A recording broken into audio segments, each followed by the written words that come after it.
Hey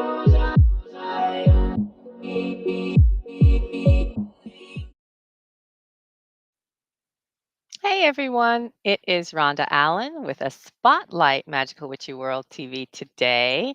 We have one of our presenters coming up for Witchsfest, Terence Ward. Here we are.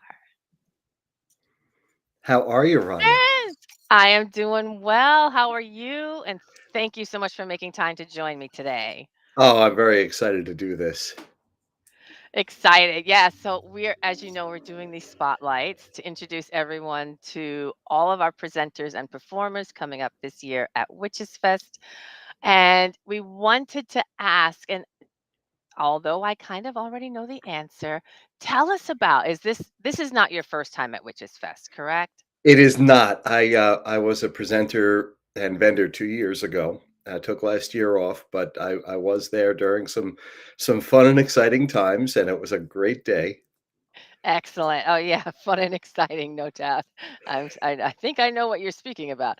How about when was the first time you joined Witches Fest? When was the first time you came in to actually present? It was two Was years ago. It was 2 years ago. It Okay, for some was. reason I thought wow, that's awesome. Well, Well, glad you get you're enough gray in back. your hair, you look like you've been everywhere forever. Stop.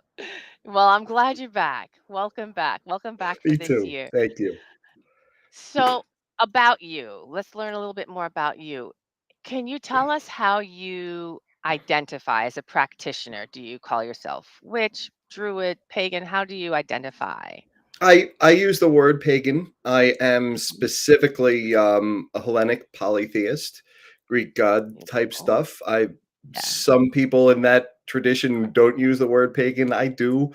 It's Hmm. always been something that made sense to me because I fell in love with the Greek myths as a kid, and I was like, "Ooh, those pagan stories! Those are the cool ones." And I could not. Right. I can't divorce that word from that particular subset. Yeah, That's that's definitely who I am. interesting. I'm that's curious that you said that. I've not had that experience. I've not heard of people who are in this sphere who don't use the word or don't connect with or they don't find that relationship with pagan or paganism. So that's interesting. That's interesting. Something I need to look further into. Well, now that we know you're going to be at Witches Fest this summer, next month, July, tell us a bit about you. Tell us a bit about what brought you to this work, what brought you to this path, what keeps you here. Oh, sure. I as I like to say, there is a time and a place for everything, and it's called college. And and sure enough, I my mind was broken open by the idea that there were real life pagans when I went to college. Right on. And it began a really long period of searching. It was like Mm. cyclical things. First, I was like, well, I have to make sure I'm really not Christian by trying every bloody church in that little town. Right. And then I eventually found myself in various different pagan traditions before I got an unmistakable call for the one that I'm Mm. following right now. I've been a member of a Wiccan coven. I've done a lot of different solitary work things. I was in a group that was nearly druid, Wow. and just trying to figure out who was calling and whether I wanted to listen. Right. And what was it about it that drew you? What was it?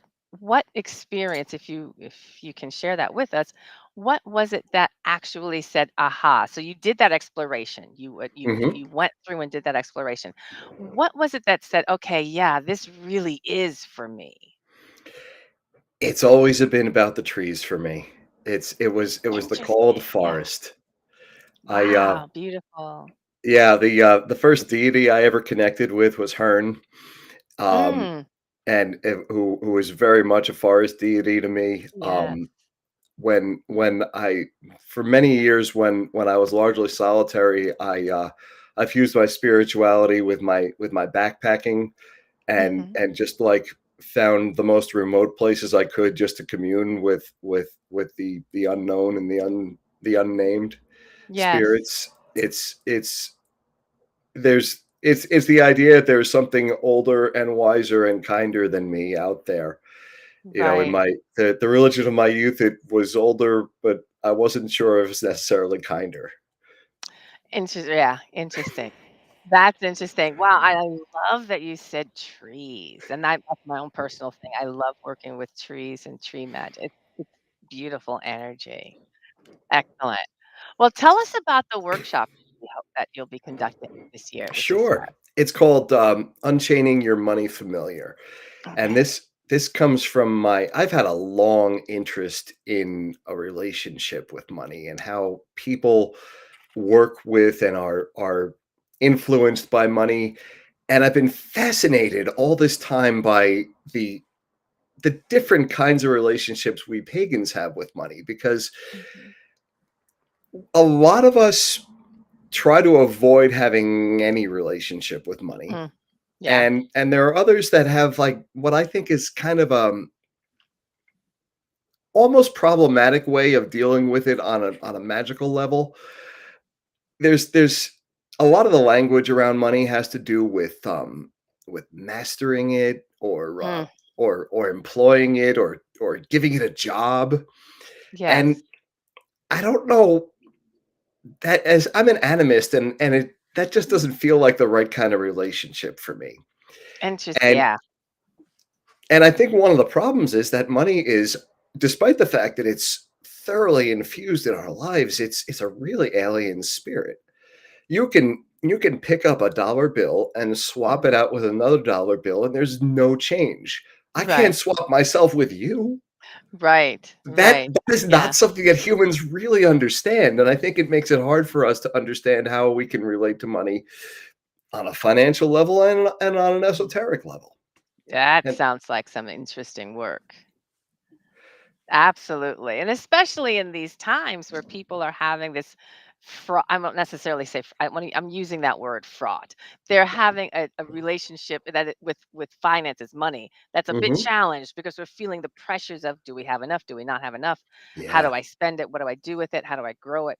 There's a lot of that conscious thought and awareness going on right now. So that workshop sounds like something a lot of people can benefit from. Absolutely. Um, well, you stay busy. You've been in this work for some years. You were mentioning you got into this or the doors opened Perhaps in a in different cuffs. century. Yeah, 20th century. It was a good century. Yes, it's It fine. felt like the future once. Right. Right. Once upon a time it did. And now here we are looking back.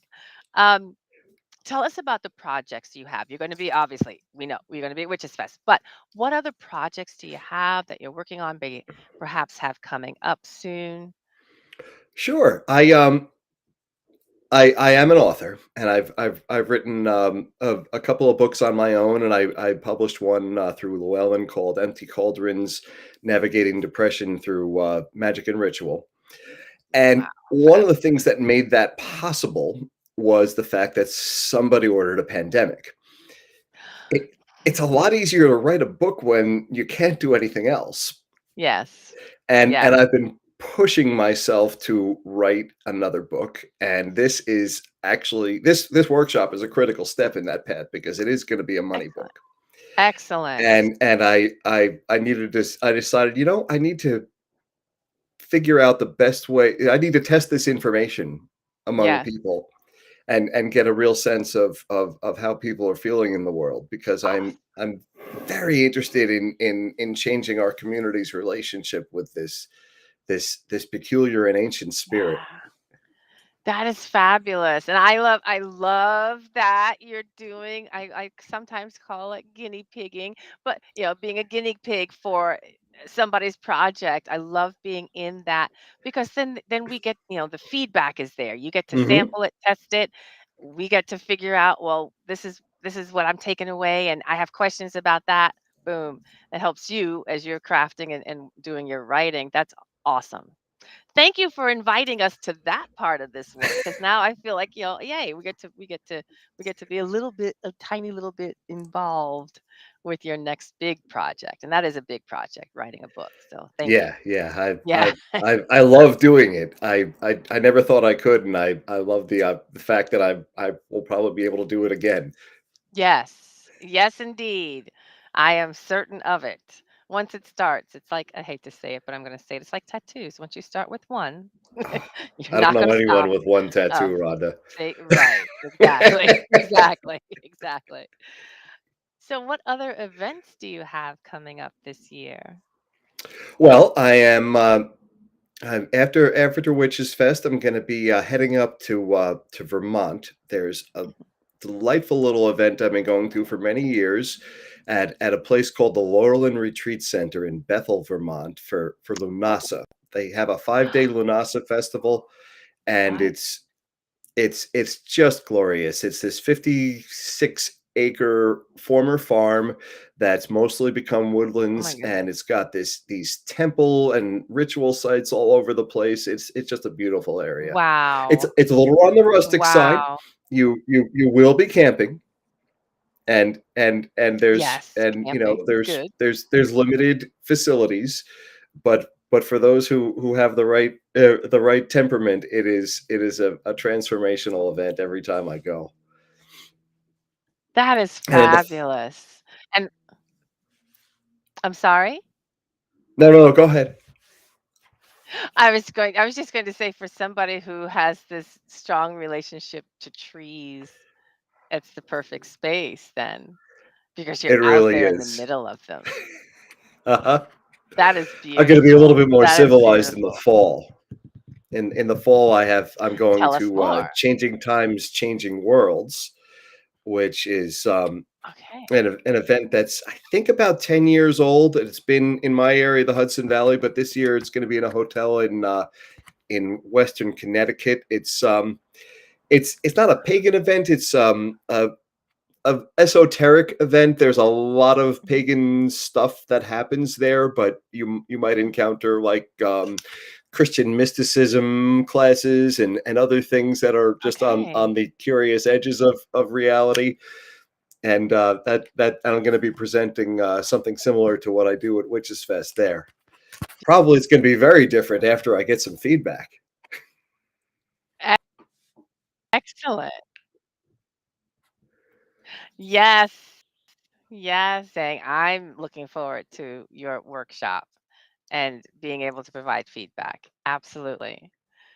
So those sound like some pretty big events you have coming up, later on this year, this summer, and then this fall. Where can people find you so they get all the details about not just Witches Fest, but your other events this year? Where do people go to find you? The best thing to do, since my name is infuriatingly hard to spell, is to go to truepaganwarrior.com. That's TruePaganWarrior.com. yeah, because I realized that using my name for a URL is just never going to work. No one will ever find me. Or they'll find that they'll find the prominent author Terence Ward who wrote Searching for Hassan and Right, stole my right, name. right. Oh my gosh. Yeah, no. TruePaganWarrior.com. That's where everybody can find you. I want to thank you so much for taking Yeah, the I have time links to to join us Facebook and today. Instagram and such.